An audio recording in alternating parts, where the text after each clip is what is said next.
Halo semuanya. Kali ini kita akan bercerita kisah persahabatan, petualangan, dan cinta. Langsung saja kita mulai ceritanya.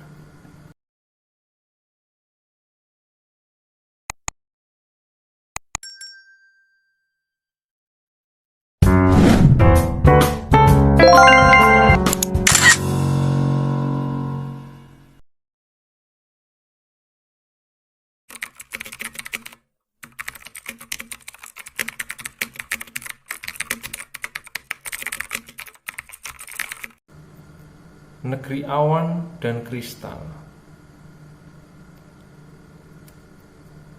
Alkisah.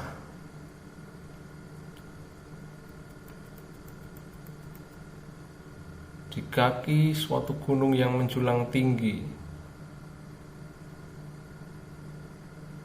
terdapat sebuah desa kecil yang bernama Sukaraja.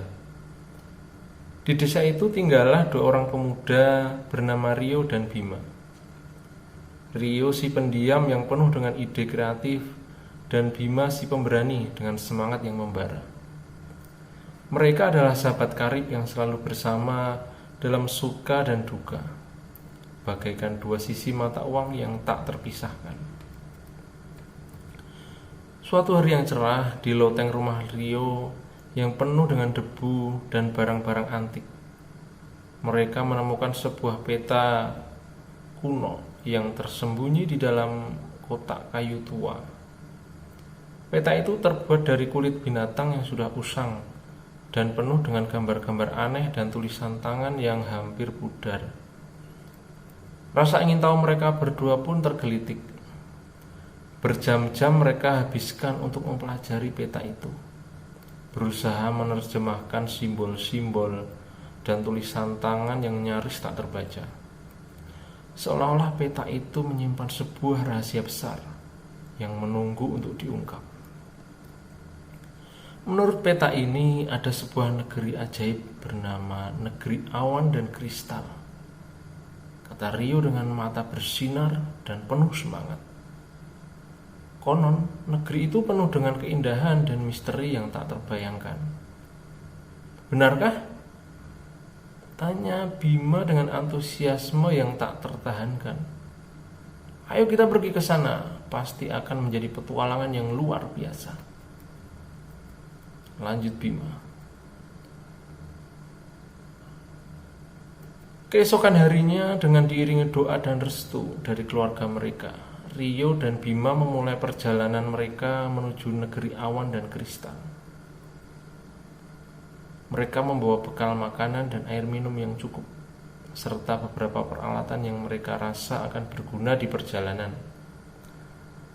Peta kuno itu menjadi pegangan mereka, menuntun mereka melewati jalan setapak yang tersembunyi di balik hutan lebat dan lembah yang curam. Perjalanan mereka tidak mudah. Berbagai rintangan dan bahaya harus mereka lalui. Hutan lebat yang penuh dengan binatang buas, sungai yang deras dengan arus yang ganas, dan tebing terjal yang menantang nyawa menjadi ujian bagi keberanian dan ketangguhan mereka. Di tengah perjalanan mereka bertemu dengan berbagai makhluk gaib, termasuk makhluk ajaib yang memiliki cerita dan kemampuan unik.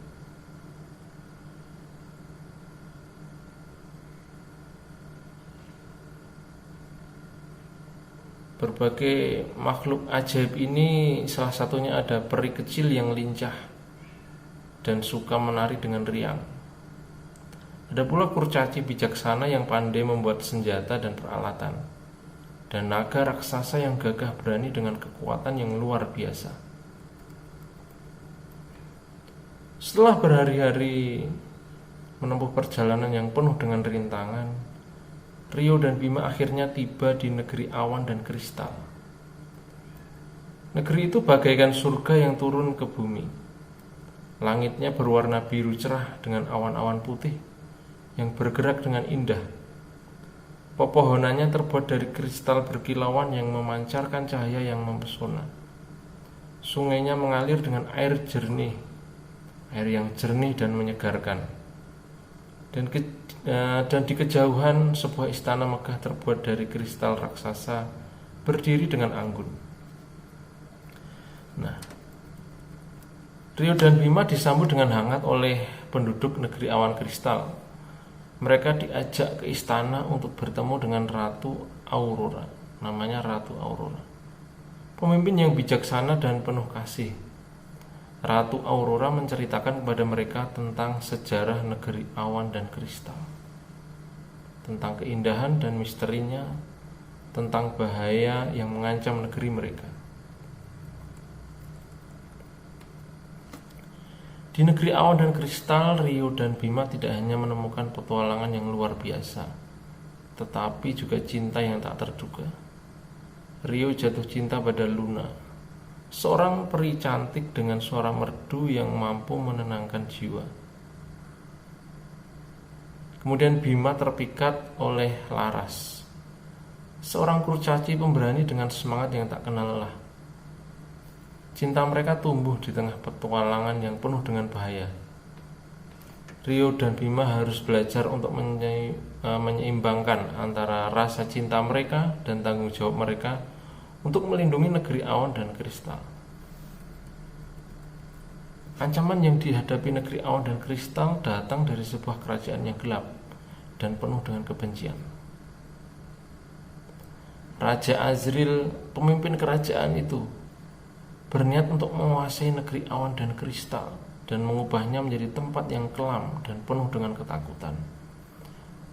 Rio dan Bima bersama dengan para peri, kurcaci, naga, dan seluruh penduduk negeri awan dan kristal bersiap untuk menghadapi pasukan Raja Azril dalam sebuah pertempuran epik.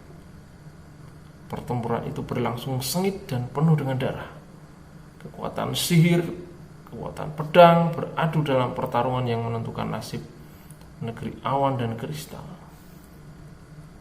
Rio dengan kecerdasan dan strateginya memimpin pasukan dengan gagah berani. Bima dengan kekuatannya yang luar biasa menjadi ujung tombak dalam pertempuran melawan pasukan Raja Azril. Luna dan Laras dengan cinta dan dukungan mereka memberikan semangat kepada para pejuang negeri awan dan kristal. Pertempuran berlangsung selama berhari-hari. Banyak korban berjatuhan dari kedua belah pihak. Namun Rio dan Bima bersama dengan para pejuang negeri awan dan kristal tidak pernah menyerah. Mereka terus bertempur dengan penuh semangat dan keyakinan bahwa mereka akan menang. Pada akhirnya dengan keberanian, kerjasama, dan kekuatan cinta, kekuatan kekeluargaan, Rio dan Bima berhasil mengalahkan Raja Azril dan pasukannya. Raja Azril terluka parah dan terpaksa kembali ke kerajaannya yang kelam. Negeri awan dan kristal pun terselamatkan. Keindahan dan kedamaian kembali terpancar dari negeri ajaib itu. Rio dan Bima bersama dengan Luna dan Laras menjadi pahlawan yang dihormati dan dicintai oleh seluruh penduduk negeri awan dan kristal. Nah, setelah beberapa bulan membantu Ratu Aurora membangun kembali negeri awan dan kristal, Rio dan Bima memutuskan untuk kembali ke desa Sukaraja. Mereka membawa banyak kenangan indah, pelajaran berharga, dan cinta yang tulus dari negeri awan dan kristal. Kembalinya mereka disambut dengan penuh sukacita oleh keluarga, teman-teman, dan kerabat-kerabat mereka. Kisah petualangan mereka di negeri awan dan kristal menjadi legenda di desa Sukaraja dan menginspirasi banyak orang untuk selalu berani, teguh, dan berpegang teguh pada pendirian, percaya diri, dan tidak pernah menyerah pada mimpi mereka.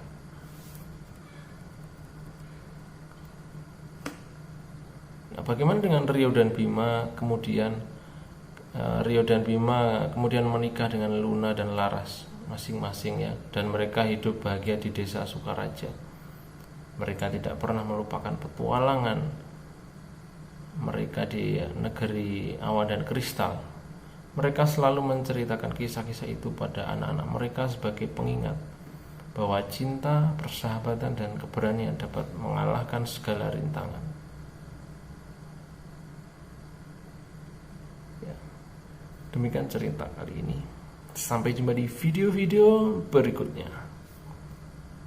Salam.